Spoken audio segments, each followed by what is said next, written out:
بسم الله الرحمن الرحيم.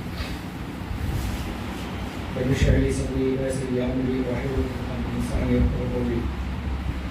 اللهم صل على سيدنا محمد وعلى ال سيدنا مولانا محمد وعلى اله وصحبه. قال الله تعالى في كلامه القديم وفي القران المجيد والقران الحميد الا ان اولياء الله لا خوف عليهم ولا هم يحزنون. அளவற்ற அருளாளனும் நிகரற்ற அன்புடையவருமாகிய அல்லாஹ் ஜல்லஷானு தஆலாவின் திருநாமத்தால் அவனது அருட்தூதர் ரஹ்மத்துல் ஆலமீன் ராஹத்துல் ஆலமீன் முஹம்மது நபினா ஸல்லல்லாஹு அலைஹி வஸல்லம் மீது ஸலவாத்துக்குரியவனாக இந்த அருமையான புனிதமான சபையிலே அமர்ந்திருக்கும் அன்பர்களே, ஆத்ம சகோதரர்களே, கூடியிருக்கும் தாய்மார்களே, அனைவருக்கும் அஸ்ஸலாமு அலைக்கும் வரஹ்மத்துல்லாஹி வபரகாத்துஹு. நாம் இத்துணை நேரமாக கௌசுல் ஆலம் முஹிதீன் அப்துல் காதர் ஜீலானி ரலியல்லாஹு அன்ஹு அவர்களுடைய வரலாற்று சுருக்கமாகிய முஹிதீன் மௌலித் எனும் ஒரு சிறப்புமிக்க கசீதாவை நாம் பாடி அமர்ந்திருக்கின்றோம். அல்லாஹ் குர்ஆனிலே சொல்லுகின்றான், அலா இன்ன அவுலியா அல்லாஹி லா ஹவுஃபுன் அலைஹிம் வலா ஹும் யஹ்சனூன். இறை நேசர்களுக்கு எந்த அச்சமும் இல்லை, துன்பமும் இல்லை, கவலை என்பதே இல்லை என்று இன்னொரு சொல்லுகிறான். அல்லாஹ்வுடைய பாதையிலே இறந்தவர்களை நீங்கள் மௌத்தானவர்கள் என்று சொல்ல வேண்டாம் என்று அல்லாஹ் சொல்லுகிறான். அந்த வகையிலே பார்த்தால் முஹிதீன் அப்துல் காதர் ஜீலானி ரலியல்லாஹு தஆலா அவர்கள் இன்றும் உயிரோடு இருப்பவர்கள். அவர்கள் ஜீவித்துக் கொண்டுதான் இருக்கிறார்கள். அந்த வகையிலே அவர்களது புகழை நாம் பாடினோம். அவர்களது சிறப்பை ஒரு சில வாழ்க்கை துளிகளிலிருந்து ஒரு சிலவற்றை நாம் தெரிந்து கொள்ளும் முகமாக ஒரு சில குறிப்புகள் இங்கு நாம் பேசுவோம்.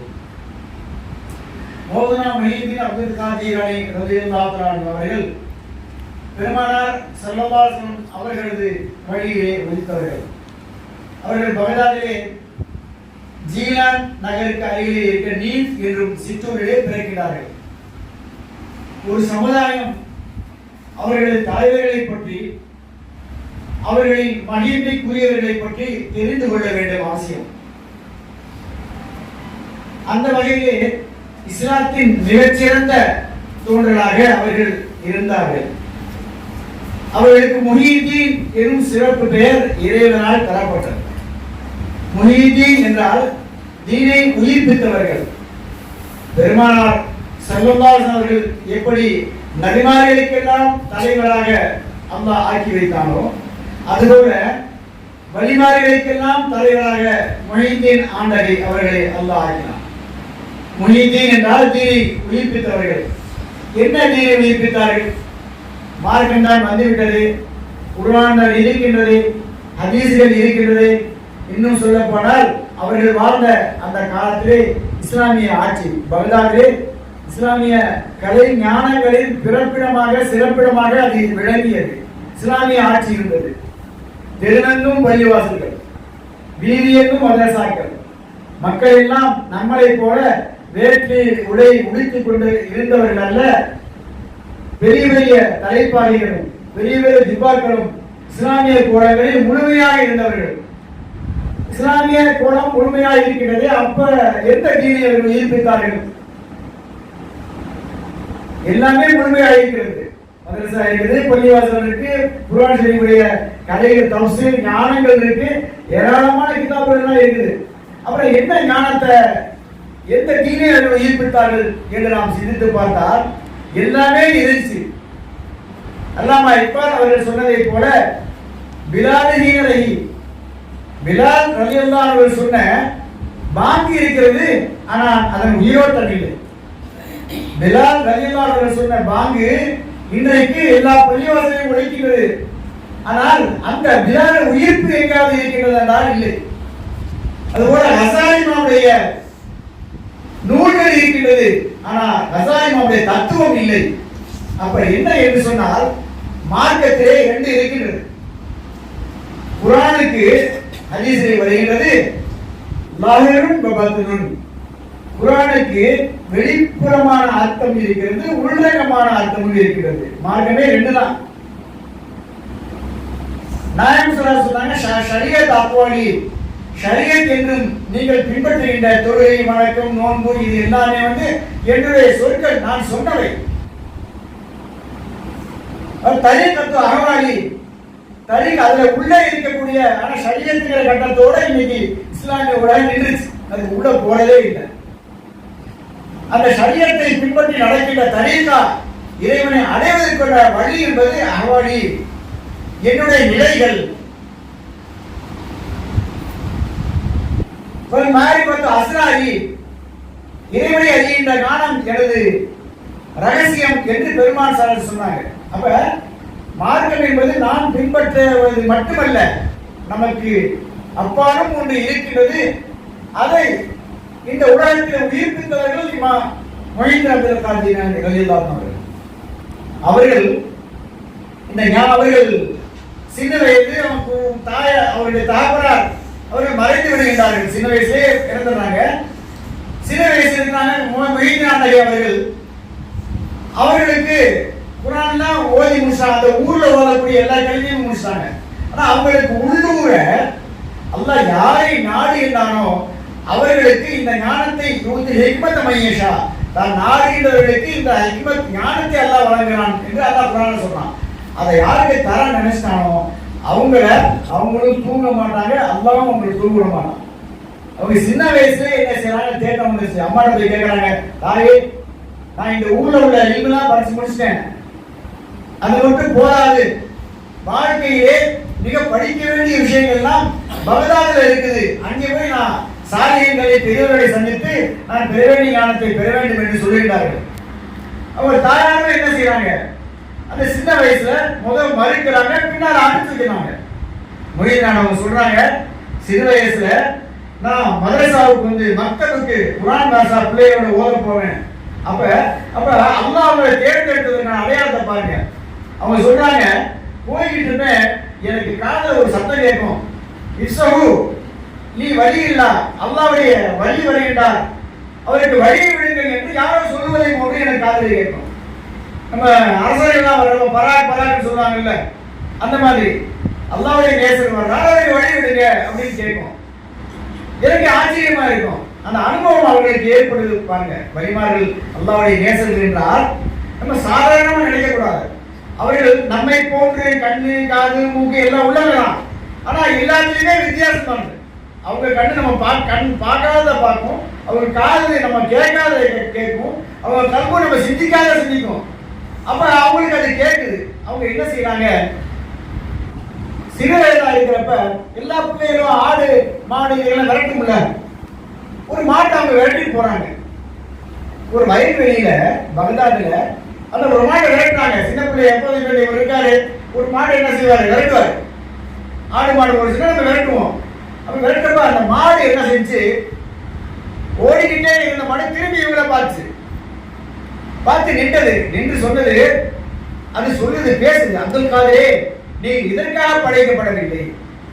அந்த மாடு சொல்லுது, அப்துல் காதரே நீ இதற்காக படைக்கப்படவில்லை என்று மாடு சொன்னதாக அவர்கள் சொல்லுகின்றார்கள். உடனே அவர்கள் சிந்தனை பொறி தட்டியது. வீட்டுக்கு வந்துட்டாங்க. வீட்டுக்கு வந்து அவங்க வீட்டு மேல் மாடியில இந்த முழு சேர்ந்த இந்த நிகழ்ச்சியெல்லாம் வருது. நம்ம ஓதுற இந்த முழுல வேற என்னமோ யாரும் நினைக்க தேவையில்லை, இந்த நிகழ்ச்சியெல்லாம் வருது. மேல ஏறிட்டு பாக்குறாங்க, அந்த ஹஜ்ஜுடைய காலமா இருந்ததுனால அரபா மைதானம் பகதாதுல அவங்க வீட்டுக்கு மேல அரபம் வரவெளி அப்படியே தெரியுது. அங்கிருந்து பல 100 மைலுக்கு அப்பால் இருக்கக்கூடிய மக்காவிலே இருக்கக்கூடிய அரபா மைதானம் ஹஜ்ஜ ஆஜிகள் கூடி இருக்கின்ற காட்சிகள் அவருக்கு காட்டப்படுது. இப்படியெல்லாம் அவர்கள் தனக்குள்ளே ஒரு அனுபவத்தை பெற்றனால் கல்வி கற்பதற்காக பகதாதுக்கு வர்றாங்க. அப்ப அவங்க தாயார் சொல்றாங்க, ஒரு தாய் என்றால் எப்படி இருக்க வேண்டும் என்பதற்கு அவங்களுடைய தாயாருடைய வாழ்க்கை ஒரு உதாரணம். அவருடைய தகப்பனார் அவர்கள் மூசா ஜங்கி தோஸ்தி என்று அவர்களுக்கு பேர். அவங்க எப்படின்னு சொன்னா, அதாவது ஒரு நாள் போயிட்டு இருந்தாங்க, ஆத்தரமா போயிட்டு சொன்னா சரியான பசி நேரம். அந்த நேரத்துல பசியை அடைக்கிறதுக்கு ஒண்ணுமே கிடைக்கல. பாக்குறாங்க, ஆத்துல ஒரு ஆப்பிள் பழம் அடிச்சுட்டு போகுது. அதை என்ன செய்யறாங்க, எடுத்து அவங்க சாப்பிடுறாங்க. பசியுடைய மயக்கத்துல அந்த காலம் இந்த காலத்துல மாதிரி இல்ல. மனிதர்கள் எந்த காசு வந்தாலும் எடுத்து போட்டுக்க வேண்டியது, எப்படி சம்பாதிச்சோன்னு கணக்கு பண்றது இல்ல, எப்படி செலவழிச்சோன்னு கணக்கு பண்றது இல்ல. அந்த கால புனிதர்கள் அவங்க ஏன் புனிதர்கள் சாலைகள் என்று சொன்னா இதனாலதான் ஒவ்வொரு செயலையும் நிறுத்து பார்ப்பார்கள். சாப்பிட்ட பின்னால யோசிச்சாங்க, இந்த ஆப்பிள் பழத்தை நம்ம சாப்பிட்டோமே இது ஹலாலா ஹராமா, நமக்கு இது ஆகுமா ஆகாதா சிந்தித்தார்கள். சிந்தித்து என்ன செஞ்சாங்க, யாருடைய தோட்டத்திலிருந்து வந்திருக்கலாம், இது நம்ம எப்படி நமக்கு இது ஹலால் ஆகும், எனவே நாம் இந்த ஆடு எந்த பக்கம் வழியா வருதோ நம்ம அந்த பக்கமே போய் அந்த எந்த தோட்டத்திலிருந்து வருதுன்னு பார்த்து அங்கே நம்ம அவங்கள்ட்ட கேட்டு நம்ம ஹலால் ஆக்கிடலாம் அப்படின்னு சொல்லி போறாங்க. போற சமயத்துல அதே ஒரு தோட்டம் வருது, ஆப்பிள் தோட்டம். உள்ள நுழையிறாங்க, ஒரு மனிதர் இருக்கிறார். அவர்கிட்ட போய் சொல்றாங்க, இது உங்க தோட்டத்திலிருந்து வந்த ஒரு பழம் நான் சாப்பிட்டேன், எனக்கு நீங்க ஹலால் ஆக்கிடணும், இல்லாட்டி நான் நாளை மறுமையில அல்லாஹ் ஹராம சாப்பிட்டதுக்காக என்னை தண்டித்து விடுவான், என்னை மன்னித்து விடுங்கள் என்று அவருக்கு கேட்கிறாங்க. கேட்டவங்க அவங்க என்ன செய்றாங்க, அவர் ஒரு மகள் அவருக்கு இருந்துச்சு, அவங்களும் சையீத் தான், அந்த மனிதரும் சையீத் தான், ரசூலுல்லாஹி குடும்பத்தில் பிறந்தவங்க தான். அவங்க என்ன செஞ்சாங்க, அப்படியா நீங்க தோட்டத்தில் பழம் சாப்பிட்டீங்களா, கேட்காம சாப்பிட்டீங்களா, அப்ப நான் ஒரு நிபந்தனை போடுறேன் உங்களுக்கு, அந்த நிபந்தனையை நீங்க நிறைவேற்றினீங்கன்னா நீங்க அதான் ஹலால் ஆக்குறேன். என்ன நிபந்தனை சொல்லுங்க, என்ன வேணாலும் சொல்லுங்க, நான் செய்கிறேன். அவங்க சொல்றாங்க, எனக்கு ஒரு மகன் இருக்குது, அதுக்கு கண்ணு தெரியாது, காதும் கேட்காது, வாயும் பேசாது, கையும் வேலை செய்யாது, காலும் நடக்க முடியாது, மொத்தத்துல உடல் ஊனம். இப்படிப்பட்ட ஒரு பெண் எனக்கு இருக்குது, நீங்க திருமணம் முடிச்சீங்கன்னா இதை நான் ஹலால் ஆக்கிறேன். பாருங்க, அவங்க ஹலால் ஆக்கிறதுக்காக இவ்வளவு சொல்லியும் அந்த அல்லாஹ்வுடைய அச்சம் என்பது அந்த மனிதர்களுக்கு இதான் ரசூல் ஸல்லல்லாஹு அலைஹி வஸல்லம் ஊட்டிய ஞானம். இஸ்லாம்ங்கிறது இதுதான். அவங்க என்ன செஞ்சாங்க, சரின்னு சொல்லி ஒத்துக்கிட்டு கல்யாணம் நிக்காஹ் முடித்து வைக்கப்பட்டது. முடித்து வைத்து முதல் இரவுக்கு அவர்கள் அறைக்கு அனுப்பப்படுகிறார்கள். உள்ள போய் பார்த்தா ஒரு அழகான செப்பு சிலை போன்ற தங்க சிலை போன்ற ஒரு பெண்ணு உட்கார்ந்து இருக்குது. உள்ள போனவங்க அடிச்சு விழுந்து வெளியே ஓடிட்டாங்க. ஏதோ ஒரு ரூம்குள்ள நம்ம நுழைஞ்சு போட்டு உடனே மாமனார் வெளியே நிற்கிறார். என்ன வெளியே வந்துட்டீங்க? இல்ல ஏதோ தவறான நீங்க சொன்ன அடையாளம் இல்லாம ஒரு அழகான மங்கை ஒருத்தர் உட்கார்ந்துருக்காரு, நான் எப்படி உள்ள போக முடியும் அப்படின்னு சொன்னோம்னா, இல்லை நீங்கள் நான் சொன்னது உண்மைதான், அவங்களுக்கு கண்ணு கேட்காது சொன்னீங்க, கண்ணு கேட்காது, காது கண்ணு பார்க்காது, இதெல்லாம் அடையாளமா சொன்னீங்க. அப்ப அவங்க சொல்றாங்க, என்னுடைய மகள் புனிதமாக அந்த பெண்ணை நான் வளர்த்தேன், அந்த பெண் நல்லதை தவிர வேறு எதையும் அந்த கண் பார்க்க, நல்லதை தவிர வேறு எதையும் அந்த நாவு பேசாது, நல்லதை தவிர வேறு எதையுமே அந்த காது கேட்காது, நல்லதை தவிர வேறு எதையுமே எடுக்காது, நல்லதற்கு தவிர வேறு எங்குமே நடக்காது என்று அவர்கள் சொல்லவே சமாதானமாகி உள்ள போய் அவங்க இருந்தாங்க. அந்த உம்முல் ஹைர் என்று சொல்லக்கூடிய ஃபாத்திமா ரலியல்லாஹு அன்ஹா, இந்த மூசா ஜன்னீதோஸ் அவர்களுக்கும் அந்த அன்னை ஃபாத்திமா அந்த அழகு சிலை என்று சொல்லப்பட்டதே இவ்வளவு சாலிகான, இவ்வளவு தங்க குணம் இல்ல, உயர்ந்த குணம் இல்ல, அந்த பெண்ணுக்கு பிறந்தவங்க தான் ரவுசனா முஹீதீன் அப்துல் காதிர் ரலியல்லாஹு அன்ஹு. வாங்க மார்க்கெட்ல ஒரு நேர்மையை கடைபிடிப்பதன் மூலமாக இப்படிப்பட்ட குழந்தையா இருந்தனாலதான் அந்த அம்மா என்ன சொன்னாங்க, பகதாதுக்கு அனுப்புறப்ப, மகனே, அதாவது கணவர் இறந்தாங்க, அவங்களுக்கு ஒரே புடி மகன் தான், இந்த அப்துல் காதர் சொல்ற குழந்தை தான் அவங்களுக்கு இப்படி பின்னால அந்த குழந்தை தான் அவங்கள சீராட்டணும் பாராட்டணும், அவங்கள உழைச்சி சம்பாதிச்சு தரணும். அப்படி இருந்தும் மார்க்க கல்விக்காக அனுப்பிச்சு விடுறாங்க. அப்ப என்ன செய்யறாங்க, அவங்க தந்தையுடைய வழியிலிருந்து கிடைச்ச சில சொற்ப நாணயங்கள் அவங்கள்ட்ட இருந்துச்சு. மகனே, நான் உனக்கு அந்த நாணயத்தை 40 தங்க காசுகள் நான் உனக்கு அதை தர்றேன், ஆனா அதை நான் கையில தர மாட்டேன், சட்டை கம்கட்ல ஒரு பக்கத்துல தச்சு அதை அவங்களுக்கு அந்த சட்டையை போட்டு விட்டு நீங்க இதோட போங்க, உங்களுக்கு வழி செலவுக்கு பயன்படும் அப்படின்னு சொல்லியிருக்காங்க. அப்ப சொல்றாங்க, மகனே, நாம் மீண்டும் சந்திப்பது இந்த உலகத்திலும் இருக்கலாம் அல்லது மறுமையிலும் இருக்கலாம். ஏன்னா 2 வயசாயிடுச்சு. அல்லாஹ் என்ன நாட்டம் வைத்திருக்கிறானோ நாம் மறுமையில் சந்திப்பதாக கூட இருக்கலாம்.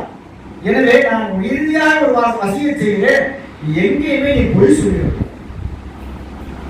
நீ எந்த சூழ்நிலை வந்தாலும் உன்னுடைய நாவிலிருந்து சத்தியத்தை தவிர வேறு எதுவுமே வரக்கூடாது என்று சத்தியம் ஆகிய கொள்கிறார்கள். அதே மாதிரி பரப்பு போனாங்க, போற வழியில அந்த நிகழ்ச்சி நீங்க எல்லாம் கேள்விப்படுறீங்க. வழியில திருடர்கள் வர்றாங்க, கல்வர்கள் வந்து எல்லா கூட இந்த காபிலா அந்த பயண கூட்டத்துடைய சொத்து பத்து வியாபார சரக்குகளை பூரா கொள்ளையடிச்சிட்டு இருக்கிறாங்க. இவங்க சின்ன வாலிபர்ல இவங்க ஒரு ஓரத்தில் நின்று இருக்காங்க. ஒரு திருடன் வரலாம், ஒரு திருடன் வந்து கேட்கிறான், தம்பி ஓட்ட ஏதாவது இருக்கா அப்படின்னா இவங்க சொல்றாங்க, ஆமா என்ன 40 தங்க காசு இருக்கு, அவன் மேல கீழே பார்த்துட்டு ஒரு கேலி கொண்டாரு இருக்கு அப்படின்னு சொல்லி போயிடலாம். ரெண்டாவது ஒரு திருடன் வரலாம், அவங்களும் அதே வார்த்தை கேட்கலாம், இவங்களும் அதே சொல்றாங்க. உடனே வந்து இவங்க பூரா கடைசியில் கொள்ளையடிச்ச பணத்தை பூரா அந்த பொருளை பூரா பங்கு வச்சு இருக்கிற மட்டும் அந்த ஒரு திருட சொன்னா, நான் ஆச்சரியமான ஒரு வாலிபரை பார்த்தேன், அவர் இந்த மாதிரி சொன்னாரு. இன்னொருத்தர் சொல்ற, நானும் அதான் கேட்டேன். இப்படி ஒவ்வொருத்தரும் சொல்றாங்க. கடைசியில் கொள்ளைய தலைவன் என்ன செய்யலாம், அவர் அழைச்சிடுவாங்க. அப்படி அழைச்சி வந்து என்ன சட்டை அந்த பையன் பிரிச்சு பார்த்தா 40 தங்க காசு. உடனே அவங்களுக்கு அதிர்ச்சி. அவங்களும் முஸ்லீம் தான், அந்த கொள்ளையர்களும் வாழ்ந்த கொள்ளையர்களும் முஸ்லீம்கள் தான், வழிதவறி போயிருந்தாங்க. அவங்க என்ன செஞ்சாங்க, அவங்களுக்கு பெரிய அதிர்ச்சியா போச்சு. என்னடா இப்படி தம்பி, நாங்களும் கொள்ளையடிக்கிறவங்க, எங்கள்கிட்ட எப்படி உண்மை சொல்லலாம் அப்படிங்கிறப்ப சொல்றாங்க. எங்க தாய் என்ற வாக்குறுதி வாங்கியிருந்தாங்க, உண்மையை தவிர எதுவும் பேசக்கூடாதுன்னு சொல்லிட்டு. அதனால நான் சொன்னேன், அந்த கொள்ளையின் தலைவர் மனம் மாற்றம் ஏற்பட்டு, நீ உன் தாய் சொன்ன அந்த ஒரு வாக்குறுதியை காப்பதற்காக நீ அச்சமில்லாமல் எங்களுக்கு உண்மை உழைத்தாய். ஆனால் அல்லாஹ்வுடைய உத்தரவை மீறி எங்கள் வாழ்நாளெல்லாம் கொள்ளையடித்து பலரை கஷ்டப்படுத்தி விட்டோமே என்று அந்த இடத்திலேயே ரவுது நாயகத்தின் கைகளை பிடித்து தௌபா செய்து மீண்டும் அவர்கள் இஸ்லாமிய வாழ்க்கைக்கு திரும்பினார்கள் என்று வரலாறு சொல்லிட்டு. அப்ப இதுல இன்னொரு ரகசியம் என்னன்னு சொன்னா, இது உண்மை சொல்றது பொய் சொல்றதுலாம் ரெண்டாவது. அந்த ரசூலுல்லாஹி ஸல்லல்லாஹு அலைஹி வஸல்லம் வாரிஸ் அவங்களுடைய அந்த ஜத்தில தோன்றிய மொய்தீன் ஆண்டகை அவருடைய அந்த சத்தியத்துடைய அந்த ஒளி அந்த திருடர்கள் மீது பட்டு அந்த திருடர் கள்ள கூட்டமே இஸ்லாம் ஆயிடுச்சு. இஸ்லாமாயி அவங்க எல்லாருமே வழிமார்கள் ஆனார்கள் என்று வரலாறு சொல்கிறது. இப்படிப்பட்ட ஒரு சிறந்த அவர் இது ஒரு சான்று தான் அவங்களுடைய வாழ்க்கையில. அவங்க இதுக்கு பின்னால பகதாதுக்கு போறாங்க, கல்வி படிக்கிறாங்க, பல பெரியார்கள் அவங்க கல்வியை படிக்கிறாங்க, இந்த மார்க்கெட் கல்வியை படிக்கிறாங்க. படிச்சுட்டு இருக்கிற சமயத்திலேயே பெரிய சோதனைகள் ஏற்படுது. இப்ப நம்ம ஊர்ல இருக்க மதரசா மாதிரி அரபிக் கல்லூரிகள் மாதிரி அங்க சாப்பாடு பொருட்கள்லாம் வந்து படிச்சிட மாட்டாங்க. பெரிய பெரிய உலமாக்கள் படிச்சுக்க வேண்டியதுதான். அப்ப உணவு பசிக்கு வந்து உணவு தருவதற்கு அங்கே வழி கிடையாது. இவங்க கல்வியில நாட்டம் செலுத்தினா சம்பாதிக்க முடியாது. அல்லாஹ்வுடைய நாட்டம் என்று பொருந்திக் கொண்டு கிடைத்ததை சமயங்களில் அவர்கள் காடுகளில் போய் இளதலையிட்டு கிழங்குகள்லாம் சாப்பிட்டு பசியை தீர்த்து விடுவார்கள். அப்படி இருக்கிற சமயத்தில் ஒரு நாள் என்ன செய்யறாங்க, அதிகமான பசி. அந்த ஊர் ஜாமியா பள்ளிவாசலுக்கு பசியில கிறங்கி போய் ஒரு ஓரத்துல உட்கார்ந்துருக்காங்க. அப்ப ஒருத்தர் என்ன செய்யறாரு, வெளியிருக்காரு. அவர் வந்து ஒரு பொட்டத்தை பிரிக்கிறார். பிரிச்சு அவரை பார்த்தா ரொட்டி கறி வாசம் வந்து மூக்க துளைக்குது. இவங்களுக்கும் கடுமையான பசி. அவரை உட்கார்ந்து சாப்பிட்டுக்கிட்டு இருக்காரு. அது வாசம் தூக்குது. என்ன செய்வாங்க அவங்க, கேட்டலாமான்னு நினைக்கிறாங்க. ஆனா நம்மை போன்றவர்கள் அவர்கள் நர்ஸை அடக்கியவர்கள். ரவுது நாயகம் வாழ்க்கை வரலாறு படிக்கிறோம். தன் நர்ஸை அடக்குவதற்காக அவர்கள் ஒரு வருஷத்துக்கு உணவு காய்கறி இதுகளை சாப்பிட்டு தண்ணி குடிக்க மாட்டாங்க. ஒரு வருஷத்துக்கு தண்ணி குடிப்பாங்க, உணவு சாப்பிட மாட்டாங்க. ஒரு வருஷத்துக்கு இரவுல தூங்க மாட்டாங்க. 11 வருஷம் புரூஜ் அஜ்மீர் கோட்டையில இருந்து அவங்க தங்களை செம்மைப்படுத்தினார்கள். தங்களுக்கு உள்நோக்கி தங்களை ஆன்மீக சக்தியை வளர்த்துக் கொண்டார்கள். அப்படிப்பட்டவங்க இந்த நஃப்ஸுடைய பேச்சையா கேட்பாங்க? அதனால அவங்க கேட்கல. இருந்தாலும் என்ன சார், அவர் சாப்பிட்டுக்கிட்டவர் என்ன சார், தம்பி நீங்க கொஞ்சம் வாங்க, நீங்க சாப்பிடலாம் அப்படி சொன்ன பின்னாடி போய் அதில் அந்த ரொட்டியில பங்கு வாங்கி சாப்பிட்றாங்க. அப்ப இவங்க கேட்கறாங்க, இது அவர் கேட்கிறாரு, நீங்க யாரு தம்பி, இவ்வளவு பசியில இருக்கீங்களே, வேகமா சாப்பிடுறீங்களே, என்னங்கிறது அவங்க சொல்றாங்க. என்னுடைய ஊர் வந்து ஜீனா, நான் கல்வி கற்பதற்காக இங்க வந்து என் இருந்த காசெல்லாம் தீர்ந்து போச்சு. கடைசியில இப்படி பசியில நான் இருக்கிறேன் சொன்னதுல அவர் என்ன செய்யறாரு, அவருக்கு மாலையா அவர் அழுக ஆரம்பிச்சிட்டாரு. ஏங்க நீங்க அழுகிறீங்க? தம்பி, உங்களை தான் நான் தேடிட்டு வந்தேன். உங்க தாயார் என்ன செஞ்சாங்க, இந்த ரொட்டி கையெல்லாம் சுட்டு கொடுத்து கையில காசுகளையும் கொடுத்து என்னுடைய மகன் பகதாதுல படிச்சுட்டு இருக்காரு, அவருக்கு போய் நீங்க இதை கொடுங்கன்னு சொன்னாங்க. நானும் பகதாதுக்கு வந்து ஒரு வாரமா உங்களை கேட்ட எனக்கு கண்ணிலே காக்கப்பட்டாங்க. பல பேர்த்து கேட்ட எனக்கு கிடைக்கல. கடைசியில் அல்லாவா உங்களை இருந்து சேர்த்துருக்கான். எனக்கு பசி தாங்க முடியல. உங்களுடைய அமானத்தை நான் சாப்பிடக்கூடாது, எனக்கும் பசி தாங்க முடியாது. எடுத்து சாப்பிட்றப்பதான் நீங்க வந்து வட்டீங்க, எனக்கு இதை ஹலாலாக்கிருங்க அப்படின்னு சொல்லி அவங்க கேட்கிறாங்க. இப்ப என்ன இந்த விஷயம் சொல்லி சொன்னா, அல்லாஹ் தஆலா இவ்வளவு கஷ்டங்களை தாங்கி முஹிதீன் ஆண்டகையர்கள் அவர்கள், இப்படிப்பட்ட முஹிதீன் ஆண்டகையர்கள் பின்னால எப்படி ஊரு மாறினாங்க. அவங்கள்ட்ட அவங்க மதரசால வந்து ஒரு அம்மா ஒரு பையனை கொண்டு வந்து சேர்த்து பயிற்சிக்காக விட்டாங்க. விட்ட போது அந்த அம்மா வாரம் வந்து பார்க்கும். வந்து பார்த்தா மொழியானவங்களை பார்க்கும், உஸ்தாதுகள்லாம் பார்க்கும், அவங்கெல்லாம் நல்லா சாப்பிட்டு இருப்பாங்க. இவங்க பையன் மட்டும் மெலிஞ்சு போய் எலும்பு தூரமா ஆயிட்டாரு. கௌதராயத்தை கேட்கறாங்க. அந்த அம்மா போச்சு. மொழியானவங்க சேவல் அறுத்து அதை வந்து சாப்பிட்டு இருந்தாங்க. அந்த இதெல்லாம் வச்சு அவங்க உடன் இருந்தவங்கலாம் அந்த அம்மாவுக்கு ஆத்திரம் தாங்க முடியல. ஏங்க, உங்கள்ட்ட மதரசால மாணவரை கொண்டு வந்து விட்டா நீங்க நல்லா பிடிச்சி அடிச்சுட்டு இருக்கீங்க, ஏன் மகன் இப்படி வந்து எலும்பு தூரமா வாரமா ஆயிட்டானே. சமயத்துல அவங்க சொன்னாங்கன்னா, இது பயிற்சி காலம், அன்னையே இது பயிற்சி காலம், அவரை ஒரு குறிப்பிட்ட அளவு வர்ற வரையும் நாங்க பயிற்சி கொடுப்போம், வேண்டாம் இனிங்க சொல்லி கூட்டிட்டு இருந்தாங்க. அவர்கள் சஹாபாக்கள் உண்டு கொண்டிருந்த அந்த கோழி எலும்பை பூரா ஒண்ணு சேர்க்க சொன்னாங்க. சேர்த்து சொன்னாங்க, பூம்பெய்தி என்னுடைய அல்லாஹ்வுடைய உத்தரவை கொண்டு என்னுடைய உத்தரவை கொண்டு எழுந்துரு அப்படின்னு சொல்லி அந்த சேவலை சொல்லவே சேவை வந்து கொண்டு எழுந்து கத்த ஆரம்பிச்சு. அப்ப அவங்க சொன்னாங்க, அம்மா இந்த நிலை உணவு மகனுக்கு வரும் வரை நாங்கள் நீங்கள் பயிற்சி கொடுப்போம் என்று ரோதநாயகன் சொன்னார்கள். அப்ப தங்கள் காலத்தில் கஷ்டத்தை வருத்தத்தை ஏற்படுத்தி கொண்டு அல்லாஹ்வுடைய வழியில அல்லாஹ்வை தேடுவதற்காக அவர்கள் காலமெல்லாம் கஷ்டப்பட்டு ஒரு பெரிய உயர்ந்த ஸ்தானத்தை அவர்கள் அடைந்தார்கள். என்ன ஸ்தானம்? அவர்கள் அடைந்த ஸ்தானம் என்ன? ரவுஸ் என்றால் ரட்சகர். அவர்களுக்கு ரவுஸ் என்று பெயர் வச்சது அல்லாஹ் தான். ரவுஸே நீங்க ரிசாலத்துல் ரவுஸியால பார்க்கலாம். ரிசாலத்துல் ரவுஸியால யாசின் நாயகன் மொழிபெயர்த்திருக்காங்க. ரவுஸே என்று அல்லாஹ் அவங்களை கூப்பிடுவாங்க. அவங்க ரவுஸின் ரப்பே, ரவுஸின் இறைவனே என்று சொல்லுவாங்க. இப்படிப்பட்ட உயர்ந்த ஸ்தானத்தை எதன் மூலம் அடைந்தார்கள் என்று சொன்னால், தங்களை வருத்தி கொண்டு இந்த நப்சை அடக்கக்கூடிய வழியை கண்டுபிடித்து ஒரு ஷேகர் மூலமாக, அந்த ஷேகர் கண்டுபிடிச்சது கூட ஒரு ஹம்மாத் ரலியல்லாஹு அன்ஹு தான். அவங்க ஷேகர் இவங்களுக்கு சொல்றாங்க, நீங்க மார்க்கெட் கல்வியெல்லாம் படிச்சீங்க, ஒரு ஷேகர் இருந்தா தான் ஞானத்தை அடைய முடியுங்கிற சமயத்துல ஷேகர் தேடி போற சமயத்துல அந்த மகளிர் தேர்வுல ஒரு கதவை திறக்கிறார். தொடர்ந்து நீங்க என்ன எங்க போறீங்க, யாரை தேடி போறீங்கன்னு கேட்டுட்டு டக்குன்னு கதவை அடைச்சிடறாங்க. நீங்க செய்ய தேடிட்டா போறீங்க அப்படின்னு கேட்டுட்டு கதவை அடைச்சிடறாங்க. உடனே அதிர்ச்சியா போயிருது. கொஞ்ச நேரம் போறாங்க, திருப்பி அந்த தெருவுக்கு வந்து வாங்குறாங்க. அந்த வீட்டை கண்டுபிடிக்கவே முடியவில்லை. சரி, அம்மா தெரியாதவங்க முகத்தை காமிச்சிட்டு மறைச்சிட்டாங்க. திருப்பி அவரை கண்டுபிடிக்கவே முடியல. திருப்பி அந்த தேடல் அல்லாஹ் ஏற்படுத்துறது.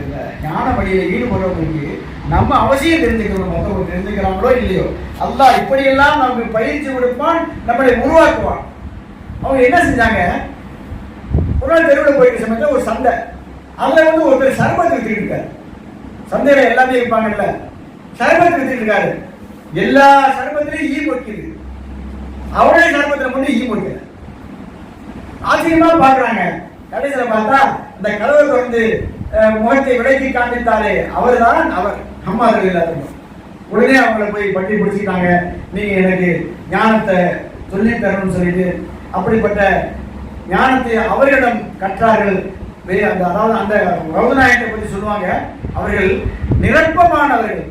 ஷரியத்து ஒரு பக்கம், ஷரியத்துங்கிற கடல் அவங்களுக்கு ஒரு பக்கம் இருக்கும், இன்னொரு பக்கம் மாரிவாங்கிற கடல் இருக்கும்.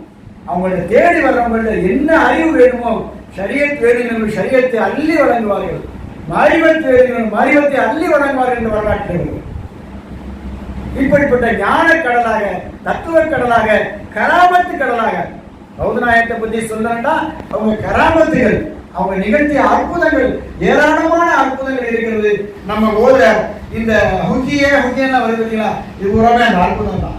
நம்ம ஞாயிற்றுக்கிழமை ஒரு நம்ம மாசக்கூடல வச்சிருக்கிறோம்.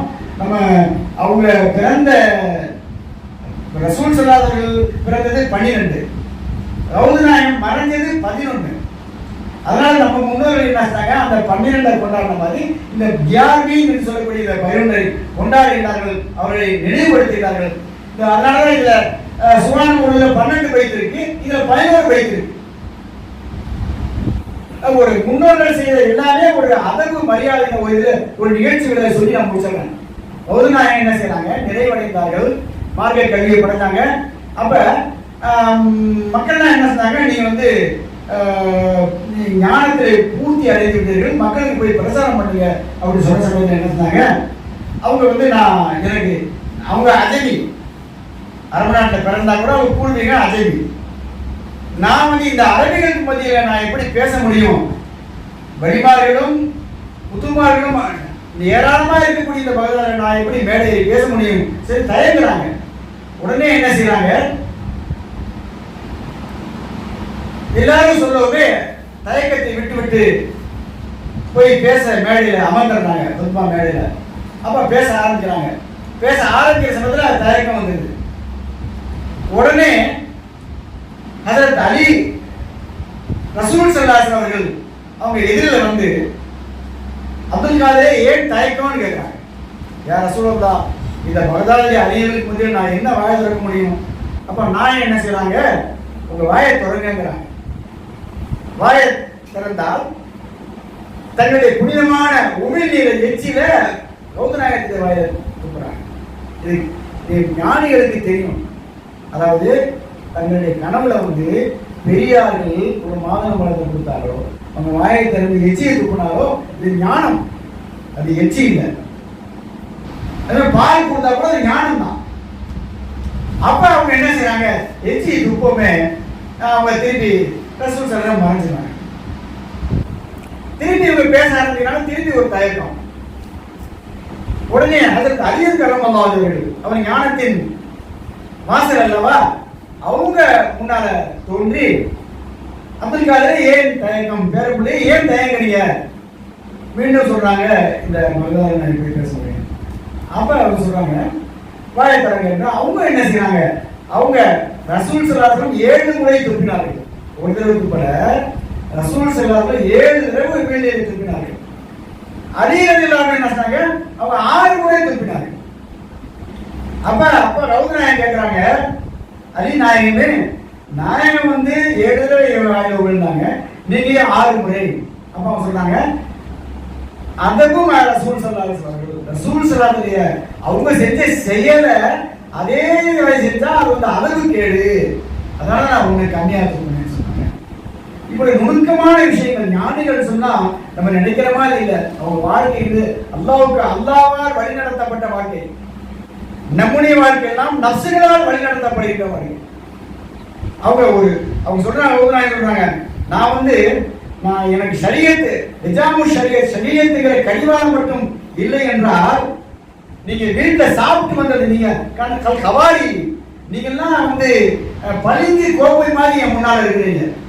பளிங்கிற ஒரு பொருள் போட்டா வெளியே தெரியும்ல, உங்களுடைய உள்ள ரகசியம் கூட எனக்கு தெரியும். ஷரியத்துங்கிற கடிவாளம் இருக்கிறதுனால நான் எதையும் நான் பேச மாட்டேன், உங்க விஷயத்தை நான் சொல்ல மாட்டேங்கிறாங்க. அப்ப இத்தகைய உயர் நிலையுடைய முஹிதீன் ஆலை ரலியல்லாஹு அன்ஹு அவருடைய மாதம் இது நமக்கெல்லாம் ஒரு பெரிய வாழ்க்கை. முஹிதீன் ஆலை பத்தி புத்தகத்தை படிப்பாங்க, வரலாறு படிப்பாங்க. ஆனா நமக்கெல்லாம் தரீகத்துல் ஹக்கியத்துல் காதிரியாவை சேர்ந்த நமக்கெல்லாம் அல்லாஹ் ஒரு மாபெரும் பாக்கியத்தை கொடுத்தான். அந்த முஹிதீனுடைய பேரப்பிள்ளையாகிய கலீலுல்லாஹ் நாயகம் அவர்களின் கரத்தை பையத் செய்கின்ற ஒரு பாக்கியம் இங்க இருக்கிற எல்லாருக்குமே கிடைச்சது. எவ்வளவு பெரிய பாக்கியம் சுப்ஹானல்லாஹ். இது நம்ம கேட்டு கிடைச்சதா? முஹிதீனுடைய கரத்தை தொட்ட மாதிரி தான். இன்னும் சொல்ல போனா நாயிபு முஹிதீன், முஹிதீன் ஆண்ட அவர்களுடைய அவர்களின் பகரமா இருந்தவங்க தான் இருக்கிறவங்க தான். அப்ப எவ்வளவு பெரிய ஒரு வாய்ப்பு அல்லாஹ் அவங்க கொடுத்திருக்கிறான். அவங்களுடைய ஸ்பரிசம் முஹிதீனுடைய பாபானே சொல்லுவாங்கல்ல, முஹிதீனிய பாதுகாப்பு இருக்கின்ற பாபானே சொல்லுவாங்க. முஹிதீன் இப்ப இந்த கோல்கட்ல தான் போடுவான், பாதுகாப்பு வளையம் ஒரு விளம்பரம் பண்ணுவான். அப்ப நம்ம எல்லாம் முஹிதீனிய பாதுகாப்புல இருக்கிறோம். எத்தனை பெரிய பாக்கியம்! எனவே அவர்கள் நமக்கு கொடுத்த இந்த உலகத்தை ஞானத்தை கொடுத்தார்கள், ஞானத்தின் உயர்வை அடைந்தார்கள். அந்த ஞானத்திலே அந்த பாபா நாயகம் அவர்களுடைய இன்றைக்கு அவர்கள் பிரதிநிதியாக இருக்கக்கூடிய நமது யாசிர் நாயகம் அவர்கள் அதே முஹிதீனிய தத்துவமாக, முஹிதீன் என்பது அதாவது உலகத்துல ரெண்டு நுபுவத் ஒன்று விலாயத்து. நுபுவத் என்பது ரசூல் ஸல்லல்லாஹு அலைஹி நிறைவேற்றி விட்டது. விலாயத் என்பது இந்த மஹ்தி அலைஹிஸ்ஸலாம் அவர்கள் வரும் வரை விலாயத் இருந்து கொண்டே இருக்கும்.